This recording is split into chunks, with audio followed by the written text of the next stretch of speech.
Control. हाँ जी, तो students अस्सलाम वालेकुम, एक दफ़ा फिर से आपको खुशामदीद हमारे चैनल मैथ ब्रांड पे। तो स्टूडेंट्स ये रहा हमारा क्वेश्चन नंबर 21। इसमें हमने क्या करना है जी, इसमें हमें वो कहता है in problem 21 to 24 write each complex number in polar form. आपने कम्प्लेक्स नंबर को पोलर फॉर्म में पहले लेके आना है, फिर उस पोलर फॉर्म को इस्तेमाल करते हुए आपने उसको फिर से एक दफ़ा रेक्टेंगुलर फॉर्म में लेके आना है। मतलब हमें मल्टीप्लिकेशन के लिए इसकी पोलर फॉर्म बनानी होगी, लेकिन मल्टीप्लिकेशन करने के बाद फिर से यही फॉर्म दोबारा लानी होगी। अभी आप नहीं समझेंगे, लेकिन मैं इसको हल करके आपको बताऊंगा। ये मेरे पास क्वेश्चन था, मैंने इसको क्या किया जी, लेट कर लिया Z1 के बराबर इसको और Z2 के बराबर इसको। आप देखें, मैं पहले इसके क्या निकालूंगा जी, मैग्नीट्यूड निकालूंगा Z1 की। तो मैग्नीट्यूड का क्या तरीका होता है जी, under root of X square plus Y square. अब तो आप जान चुके होंगे एक्स क्या होता है, वाई क्या होता है, इस वजह से मुझे लिखने की ज़रूरत नहीं है। तो देखें, एक्स हमें यहाँ पे वाई Z1 का एक्स जो है वो 3 है, तो 3 का स्क्वायर, और इसका जो वाई है वो है हमारे पास -3, तो आ गया -3 का स्क्वायर। ठीक हो गया जी। तो ये आ रहा है 9 + 9 18, 18 का जो होता है ना अंडर रूट, वो होता है 3√2। This is our magnitude of Z1। अब Z2 की भी ऐसे ही मैं निकालूंगा, Z2 की मैग्नीट्यूड एक्स का स्क्वायर प्लस वाई का स्क्वायर। अब इसमें एक्स 5 है जबकि वाई हमारे पास 5√3 है, तो हमारे पास आ जाएगा, देखें, Z2 5 का स्क्वायर प्लस 5√3 का स्क्वायर। ठीक है जी। जब हम ये करेंगे तो हमारे पास क्या आएगा, ज़रा गौर से देखिएगा।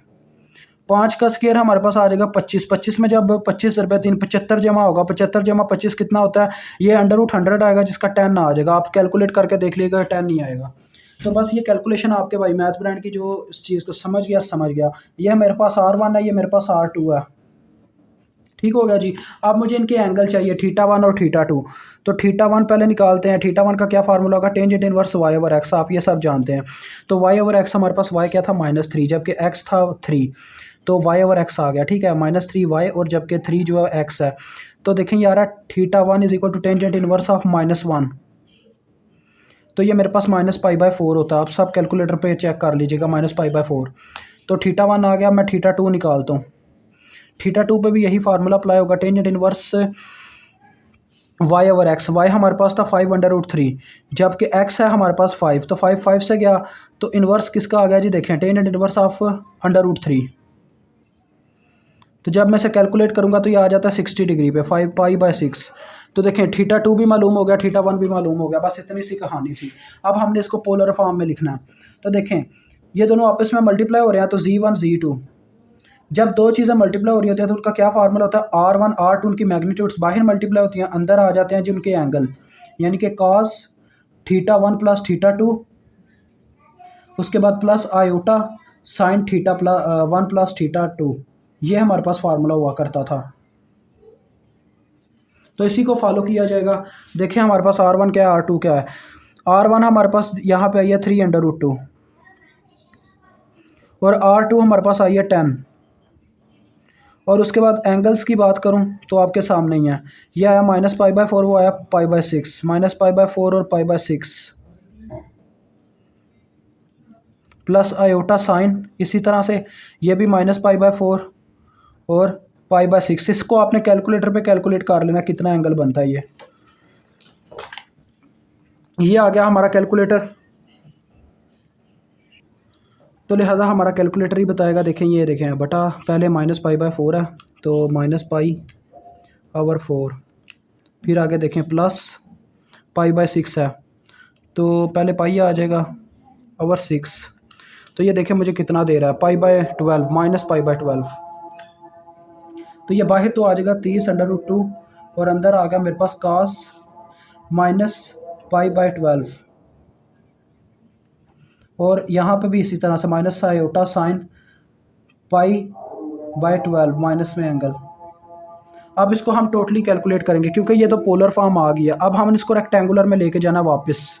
तो देखो, हमारे पास आएगा पहले 30√2, और अंदर आप एंगल की वैल्यूज़, काज ऑफ, ये बटा आ गया -π, और बटे में हमारे पास 12 आ गया, तो लिहाजा ये मेरे पास 0.99 आ गया। अब इसकी बात करता हूँ, यहाँ पे साइन अप्लाई हो रहा है, तो बस कास की जगह मैंने साइन लाना है, तो ये आ गया साइन। तो देखो ये मुझे कितना दे रहा, माइनस में आंसर दे रहा है जैसे मैंने बोला था, और ये इशारिया पीछे लेके जाऊँगा तो मेरे पास आ जाएगा -0.004, -0.004 आयोटा। तो लिहाजा अब हम बाहर वाले के साथ मल्टीप्लाई करवाते जाएंगे। 30√2 के साथ पहले वैल्यू मल्टीप्लाई होगी 0.99, तो ये मल्टीप्लाई होने के बाद 42 दे दिया, यानी कि ओरिजिनल यानी कि रियल पार्ट जो है हमारा 42 आ गया। उसके बाद आगे की बात करूँ तो हमारे पास है 0.004 जो मल्टीप्लाई होगा 30√2 से, तो हमारे पास आ गया जी लास्ट में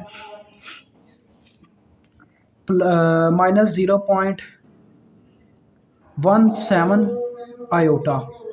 This is your answer for question number 21. Now we use question number 24 for our relation. ठीक है, हम 24 हल करेंगे क्योंकि स्टूडेंट्स है टोटल क्वेश्चन तो ये 4 है, लेकिन मैं 24 करवाऊंगा बिकॉज।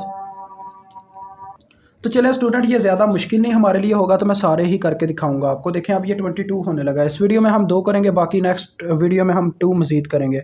इसमें मैं लेट कर लेता हूँ Z1 को 4 + 4 आयोटा के बराबर, और Z2 को लेट कर लेता हूँ -1 + आयोटा के बराबर। अब हमने इनको पोलर फॉर्म में लेके जाना। सबसे पहले मुझे इनकी मैग्नीट्यूड चाहिए, तो R1 पहले मैं निकालता हूँ।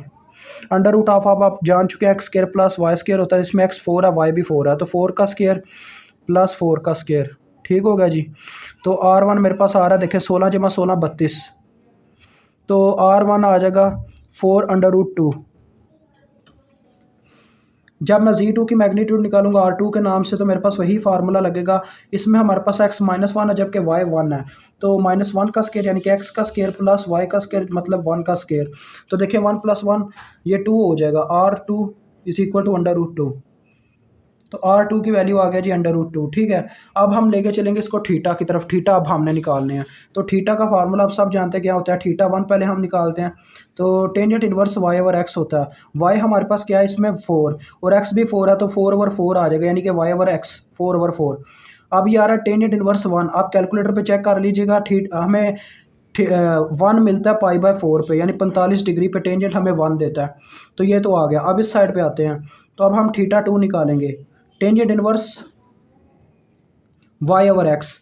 तो इसमें y क्या है जी, इसमें y 1 है जबकि x -1 है, तो इसका आ जाएगा, देखें ज़रा ध्यान से, 1 और -1 यानी कि -1 आ जाएगा, तो इसका एंगल आएगा -π/4। ये भी आप कैलकुलेटर पे चेक कर सकते हैं, ये एंगल मिलेगा आपको -π/4।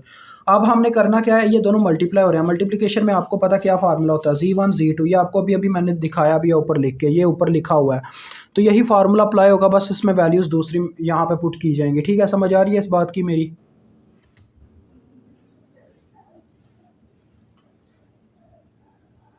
तो लिहाजा जी आप देखें, मैं इनकी वैल्यूज़ पुट करता हूँ। Z1 Z2 मल्टीप्लाई हो रहा है, तो पहले R1 और R2 मल्टीप्लाई होंगे बाहर, 4√2 साथ में क्या मल्टीप्लाई हुआ √2। उसके बाद एंगल्स की बात, cos θ1 + θ2 होता है, तो θ1 + θ2 देखें, θ1 है π/4 और θ2 है -π/4, तो ये तो 0 देने वाले हैं। उसके बाद इसी तरह से आयोटा साइन इंटू θ1 + θ2 यानी कि π/4 -π/4। तो स्टूडेंट्स दोनों के अंदर 0 डिग्री आ रहा है, और 0 डिग्री पे साइन, ये 0 डिग्री काज की लाइन होती है, तो काज अपनी लाइन पे साइन को कोई जगह नहीं देता, तो साइन 0 डिग्री पे 0 होता है। आप ये चेक कर लीजिएगा अपने कैलकुलेटर पे। तो बाहर आ रहा है, देखें 4 × 2 यानी 8 बन रही है, और अंदर की बात करूँ तो अंदर आ जाएगा काज 0 डिग्री जो कि 1 होता है। ठीक है, काज 0 डिग्री पे 1 होता है, और आयोटा × 0 यानी कि 0 आयोटा आ जाएगा ये। तो हमारे पास इसका सिर्फ रियल पार्ट आ रहा है जो कि 8 है, 8 + 0 iota. This is your answer of this question. अब हम करते हैं अपना 23वां क्वेश्चन इंशाल्लाह नेक्स्ट वीडियो में। ठीक है, तो अभी मैं इजाज़त चाहूँगा। अल्लाह हाफिज़, अस्सलाम वालेकुम।